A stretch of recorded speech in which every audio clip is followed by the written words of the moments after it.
Hello my dear students, welcome to my YouTube channel chemistry by engineer Thakur sir.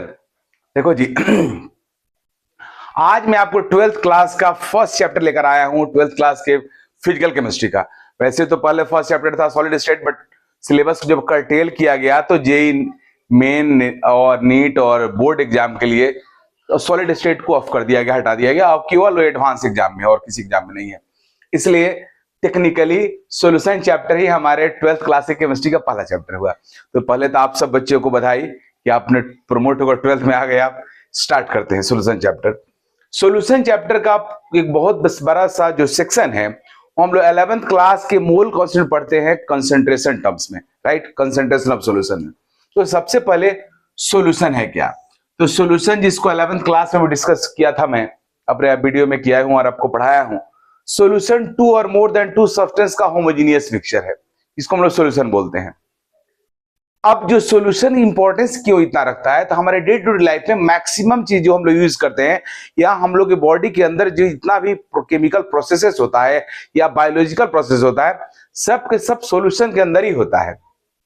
इसलिए solution very very important हमारे लिए है और day to day life में तो इसका काफी सारे एग्जांपल्स है। तो सॉल्यूशन हमारा होमोजेनियस मिक्सचर होता है टू और मोर देन टू सब्सटेंसेस का। मींस हमारा जो सॉल्यूशन है एक्चुअल में होमोजेनियस मिक्सचर है। प्योर सब्सटेंस के मिलने से बनता है मिक्सचर, और वो मिक्सचर अगर होमोजेनियस है तो उसको बोलते हैं हम लोग सॉल्यूशन। होमोजेनियस का सिंपल सा मीनिंग हुआ, अगर कहीं हम मिस सम सर्वत्र हिंदी बोले तो, और उसका मीनिंग हुआ कि पूरे सॉल्यूशन के अंदर मींस हर जगह सॉल्यूट का जो अमाउंट है वो एक जैसा होना चाहिए। तो बोलेंगे कि मिक्सचर हमारा क्या है, होमोजेनियस है, और वो हमारा सॉल्यूशन हो गया। अब वो सॉल्यूशन जो हमारे डे टू लाइफ में कॉमनली इस्तेमाल होता है वो है हमारा मेटल का अलॉय। मेटल अलॉय हम लोग यूज करते हैं बहुत सारे पर्पस के लिए। ऐसे तो अलॉय का एक अपना बहुत बड़ा सीरीज है जो डीएनए ब्लॉक हम पढ़ते हैं, लेकिन यहां दो तीन एग्जांपल में देना चाहूंगा जिससे आपको समझ में आए कि सॉल्यूशन क्या है। हमारा कॉपर एक बहुत ही पॉपुलर मेटल है जिसके 3 एलॉय यहां मैं लिखा हूं। एक है ब्रास, दूसरा है ब्रोंज, तीसरा है जर्मन सिल्वर। जर्मन सिल्वर को भी साइड रखते हैं, ब्रास और ब्रोंज की बात करते हैं। हमारा कॉपर जो मेटल होता है जिसको हिंदी में तांबा बोलते हैं, तांबा के बर्तन में हम लोग खाना नहीं पका सकते हैं। तांबे के बर्तन में पानी पिया जाता है क्योंकि तांबा हमारा मेटल है और वाटर से रिएक्शन भी करता है थोड़ा बहुत। और कॉपर के बर्तन में रखा हुआ जो पानी होता है वो अल्कलाइन नेचर उसमें आ जाता है, जिसकी वजह से हम लोग पीते हैं तो हमारे बॉडी के लिए सही रहता है। तो इस वजह से तांबा के बर्तन में हम लोग पानी पीते हैं, खाना नहीं खा सकते हैं, वो स्पॉइल कर देगा अपने बहुत सारे नेचर की वजह से। और इस वजह से तांबे का इस्तेमाल तो हम नहीं करते, लेकिन उसके अलॉय का इस्तेमाल करते हैं। तांबा के एक अलॉय ब्रास है, दूसरा ब्रोंज है। एक को हम लोग पीतल बोलते हैं, दूसरे को कांसा बोलते हैं। इसको बोलते हैं पीतल, यह होता है पीतल, इसको बोलते हैं कांसा। कांसा या पीतल तो दोनों ही जो हमारा अलॉय है जो कॉपर का, इस दोनों का पॉपुलरली इस्तेमाल होता है यूटेंसिल के तौर पे। इस खाना बनाने का बर्तन इसको बनाते हैं इससे, और खाना इसमें खाते भी हैं। बहुत पॉपुलर जो थाली हम लोग का होता है घर का, हमारे भारतीय संस्कृति का, वो इसी का बना रहता है। ब्रास और ब्रोंज। ब्रोंज तो आप और भी स्पोर्ट्स के फील्ड में भी आप कांस्य पदक का नाम सुनते हो, कांस्य, कांसा से बना है कांस्य पदक, तो ब्रोंज मेडल भी बोलते हैं इंग्लिश में उसको, तो ब्रोंज होता है। दोनों का अपना क्वालिटी एक मतलब थोड़ा मिक्स है और डिफरेंट भी है, लेकिन दोनों ही सुटेबल हो जाता है हमारे मतलब यूटेंसिल के लिए और फूड प्रोसेस के लिए। अब आप देख रहे हो केवल जिसमें दूसरा मेटल मिला देने से कैरेक्टर बदल जाता है, लोहा का एकदम अलग कैरेक्टर होता है। तो ये हमारा इंपॉर्टेंस है। अब पॉइंट ये है कि ब्रास और ब्रोंज को याद कैसे रखेंगे, बहुत बहुत जरूरी है कि एग्जाम में रेगुलरली आते रहता है। देखो जी, कॉपर तो दोनों में है तो कंफर्म है, तो याद ही रखने वाली बात नहीं है। ब्रास या ब्रोंज, कॉपर तो पक्का होगा। अब बात है जिंक और टीन की, तो जिंक और टीन दो हमारा है। अब इसमें देखना यह है, दो तरीका है। Brass, brass B R A आता है, बी आर के बाद ए रहता है, और ब्रोंज में बी आर के बाद ओ रहता है। तो ए और ओ में एबीसीडी में पहले कौन आता है, ए और बी से पहले कौन आता है, ए आता है, ए पहले ए आता है। और जिंक का एटॉमिक नंबर हमारा होता है, जिंक का एटॉमिक नंबर हमारा 30 रहता है, और टीन का एटॉमिक नंबर उससे ज्यादा होता है। टीन बाहर रहता है 30 से, क्योंकि आप 1 से लेकर के 30 एटॉमिक नंबर वाले एलिमेंट का एटॉमिक नंबर, एटॉमिक मास याद करते हो, वहां पे कहीं टीन नहीं होता है, टीन बाहर रहता है, बाद रहता है। तो 3 से कम एटॉमिक नंबर जिंक का होता है, इसलिए जिंक हमारा पहले आता है और जिंक से हम लोग ज्यादा एक्वांटेड रहते हैं। सब बच्चा जिंक का इलेक्ट्रॉनिक कॉन्फ़िगरेशन लेकर सब कुछ पता रखता है, इसलिए जिंक पहले आता है। इसलिए ब्रास में जिंक रहता है और ब्रोंज में क्या रहता है, हमारा टिन रहता है। इस तरीके से आप याद रख सकते हो। दूसरा जो पॉपुलर एग्जाम्पल है हमारा German silver. German silver exam में आता है कि जर्मन सिल्वर में कितना % सिल्वर होता है, तो नथिंग, जर्मन सिल्वर में सिल्वर रहता ही नहीं है। जर्मन सिल्वर एक्चुअल में कॉपर, जिंक और निकेल का क्या है, अलॉय होता है हमारा जर्मन सिल्वर। अब एक और इंपॉर्टेंट जो हमारा सॉल्यूशन है जिसका हम इस्तेमाल करते हैं, हमारा फ्लोराइड। तुमने सुनता होगा टूथपेस्ट में फ्लोराइड है, फ्लोराइड नहीं है, बड़ा मतलब एक मिस क्रिएट रहता है, बच्चों को पता नहीं चलता कि फ्लोराइड होने से बेनिफिट है कि घाटा है। तो देखो जी, मैं आपको बता रहा हूं, अगर हमारे पोर्टेबल वाटर में जिसको हम लोग पीते हैं या जिससे ब्रश करते हैं, जो भी रिंस करते हैं माउथ का, अगर उसमें फ्लोराइड आयन का अगर ppm 1 है, मीन्स 1 ppm अगर फ्लोराइड आयन का है, मीन्स 1 ppm मतलब समझ रहे हो पार्ट्स पर million, means 1 million gram water में 10⁶ ग्राम वाटर में अगर 1 ग्राम फ्लोराइड आयन है तो वह हमारे टीथ के लिए नेसेसरी है।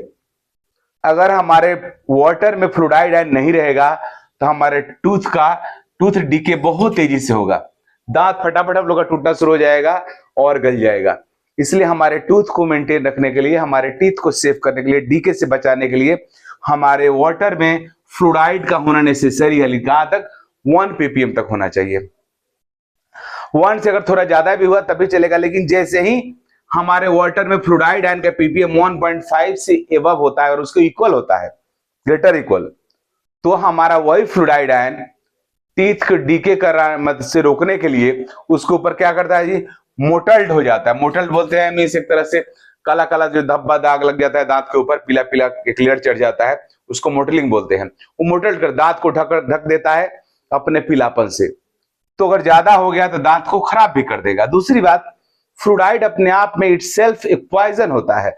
सोडियम फ्लोराइड हम लोग इस्तेमाल करते हैं रैट किलिंग के लिए, चूहा मारने का जो दवा होता है सोडियम फ्लोराइड होता है। इसलिए आप देख रहे हो कि सॉल्यूशन कितना हम लोग के बॉडी के अंदर और हमारे डे टू लाइफ में घुसा हुआ है सॉल्यूशन, इसलिए बहुत बहुत इंपॉर्टेंट है। अब मैं आपको ये बताने जा रहा हूं कि सॉल्यूशन का टाइप क्या है। क्योंकि सॉल्यूशन का जो टाइप है, सॉल्यूशन में 2 कंपोनेंट्स होता है, एक को बोलते हैं सॉलिड, दूसरे को बोलते हैं सॉल्वेंट। अगर बाइनरी है तो मोर देन 1 होगा तो एक कंपोनेंट जिसका मोल सबसे ज्यादा होगा उसको सॉल्वेंट बोलेंगे, बाद बाकी सबको सॉलिड बोल सकते हैं। जैसे पानी में चीनी, नमक सब कुछ डाल दिया आपने, तो पानी का अमाउंट सबसे ज्यादा है, मोल सबसे ज्यादा है, इसलिए पानी होगा सॉल्वेंट और नमक, शुगर सब क्या होगा, आपका सॉल्यूट होगा। तो सॉल्यूशन को हम लोग डिवाइड करते हैं, टाइप उसका पढ़ते हैं on the basis of, means on the basis of physical states of solute और सॉल्वेंट। सॉल्यूट और सॉल्वेंट की फिजिकल स्टेट की बेसिस पे सॉल्यूशन का क्या टाइप होगा मैं बताने जा रहा हूं आपको। तो ये है टाइप ऑफ सॉल्यूशन। सॉल्यूशन का टाइप बेसिकली सॉल्वेंट के स्टेट पे, सॉल्वेंट का जो स्टेट रहता है फिजिकल स्टेट, उस पर डिपेंड करता है। अगर हमारा सॉल्वेंट गैस के फॉर्म में है तो उस सॉल्यूशन को बोलेंगे हम लोग गैसियस सॉल्यूशन। यह हमारा हुआ गैसियस सॉल्यूशन। गैसियस सॉल्यूशंस को बोलते हैं जब सॉल्यूट हमारा गैस हो, सॉल्वेंट गैस हो, दोनों गैस है। तो इसका एग्जांपल है एयर, O2 N2 का मिक्सचर। हमारा एयर में मेन कंपोनेंट ये दोनों रहता है, तो ऑक्सीजन गैस नाइट्रोजन गैस का मिक्सचर हमारा किसका एग्जांपल हो गया, गैस सॉल्यूशन का एग्जांपल हो गया, जहां पे सॉल्यूट भी गैस है और सॉल्वेंट भी गैस है। अब सॉल्यूट अगर लिक्विड हो और सॉल्वेंट गैस है तो ये भी, इसको भी गैसियस सॉल्यूशन ही बोलेंगे, क्योंकि सॉल्वेंट के जो फिजिकल स्टेट होता है वही डिसाइड करता है सॉल्यूशन का नेम। लेकिन इसका एग्जांपल क्या होगा, तो इसका पॉपुलर एग्जांपल है क्लोरोफॉर्म इन नाइट्रोजन गैस। क्लोरोफॉर्म हमारा लिक्विड के फॉर्म में रहता है और नाइट्रोजन गैस गैस के फॉर्म में रहता है रूम टेम्परेचर पे। तीसरा है जब हमारा सॉल्यूट हो सॉलिड और सॉल्वेंट हो गैस। इसका पॉपुलर एग्जांपल है कैम्फर इन नाइट्रोजन गैस। कपूर को नाइट्रोजन गैस में रखो, वो भी डिसअपियर हो जाएगा, मिक्सअप हो जाएगा, क्योंकि वहां पे सॉलिड हमारा है, सॉल्यूट हमारा सॉलिड है कैम्फर, और नाइट्रोजन गैस गैस है। अब अगला है लिक्विड सॉल्यूशन। लिक्विड सॉल्यूशन में क्या है, यहां पे सॉल्वेंट होगा लिक्विड स्टेट में, जहां पे सॉल्वेंट लिक्विड स्टेट में रहता है उसको बोलते हैं लिक्विड सॉल्यूशन। अब इसमें पहला, जब हमारा सॉल्यूट गैस हो और सॉल्वेंट लिक्विड हो, इस तरह का एग्जांपल है oxygen gas in water. Water में ऑक्सीजन गैस डिजॉल्व रहता है, जिसकी वजह से एक्वाटिक लाइफ रहता है, हमारे पानी के अंदर जो एक्वाटिक लाइफ है उसके लिए रिस्पॉन्सिबल है यही ऑक्सीजन गैस का डिजोल्व होना वाटर में, जो इस तरह के सोल्यूशन का एग्जाम्पल हुआ। दूसरा लिक्विड लिक्विड सोल्यूशन, दोनों कॉम्पोनेंट लिक्विड हो, इथेनॉल इन वाटर, अल्कोहल को हम लोग या अल्कोहल में वाटर, वाटर में अल्कोहल मिक्स करते हैं, वो भी हमारा वही होगा। तीसरा हमारा है solid in liquid, means solute हमारा सॉलिड हो और सॉल्वेंट लिक्विड हो। यह दुनिया का सबसे कॉमन, सबसे पुराना, ओल्डेस्ट सॉल्यूशन है हमारा शरबत, क्या इंडियन ड्रिंक, जो शुगर को पानी में डाल के हम लोग शरबत बनाते हैं, राइट। अब तीसरा हमारा सॉलिड सॉल्यूशन है, जहां पे सॉल्वेंट हमारे सॉलिड फॉर्म में रहता है। इसका पहला जब हमारा सॉल्यूट गैस के फॉर्म हो और सॉल्वेंट सॉलिड के फॉर्म हो। इसका एक कॉमन एग्जांपल होता है हमारा मेटल प्लैटिनम, प्लेडियम, जो ट्रांजिशन मेटल्स है, वो अपने सरफेस पे गैसेस को अट्रैक्ट करता है, उस अट्रैक्शन को ही हम लोग सॉल्यूशन बोलते हैं, सॉलिड सॉल्यूशन। प्लेडियम अपने सरफेस पे हाइड्रोजन गैस को अट्रैक्ट कर लेता है, तो प्लेडियम हाइड्रोजन गैस का जो सॉल्यूशन बना, जो हमारा होमोजेनियस मिक्सचर बना, उसको हम बोलते हैं सॉलिड सॉल्यूशन, जहां पे सॉल्यूट रहता है गैस के फॉर्म में और सॉल्वेंट रहता है सॉलिड के फॉर्म में। दूसरा एग्जांपल जब हमारा सॉल्यूट हो लिक्विड और सॉल्वेंट हो सॉलिड। इसका एग्जांपल है अमलगम ऑफ मरकरी। मरकरी दुनिया के ऑल मेटल के साथ अमलगम फॉर्म करता है except iron and platinum. Iron platinum को छोड़कर के सबके साथ मर्क्यूरी अमलगम फॉर्म करता है। हमारा जो अमलगम है उसमें मर्क्यूरी लिक्विड के फॉर्म में रहता है, दूसरा मेटल हमारा सॉलिड के फॉर्म में रहता है। तो एग्जांपल हो गया लिक्विड इन सॉलिड का। तीसरा जब दोनों ही सॉलिड हो, ये मेटल एलॉय, जितने भी मेटल के एलॉय हैं सब इसी कैटेगरी के सॉल्यूशन में आते हैं। और एक पॉपुलर एग्जांपल तुम्हारे एनसीईआरटी में भी दिया हुआ है, copper in gold. Copper gold में जब डिजोल्व होता है जो एलॉय बनता है वो हमारा सॉलिड सॉलिड का एग्जांपल है। हालांकि दुनिया का जितने भी हमारे मेटल के एलॉय हैं सब इसी कैटेगरी में आते हैं, सब सॉलिड सॉलिड सॉल्यूशन के कैटेगरी में ही आते हैं। तो यह हुआ टाइप ऑफ सॉल्यूशन। अब अगला जो मेरा वीडियो होगा वो आपको बताएगा कंसेंट्रेशन ऑफ सॉल्यूशन, सॉल्यूशन की कंसेंट्रेशन कैसे कैलकुलेट करते हैं, जो कि सॉल्यूशन चैप्टर में पढ़ना है और सेम चीज 11th क्लास में ही पढ़ना था। तो जो वीडियो आपको आगे का मिलेगा वो 11th क्लास का जो वीडियो, वही वीडियो यहाँ रहेगा, क्योंकि सेम चीज पढ़ना है। यहाँ भी कंसेंट्रेशन ऑफ सॉल्यूशन पढ़ना है आपको, मोलारिटी, मोलालिटी, नॉर्मलिटी, फॉर्मुलिटी, स्ट्रेंथ, सब कुछ वही पढ़ना है। ओके, तो इसके बाद अगला वीडियो देखिए और आगे बढ़ते रहिए और सॉल्यूशन पढ़िए मेरे साथ। Thank you.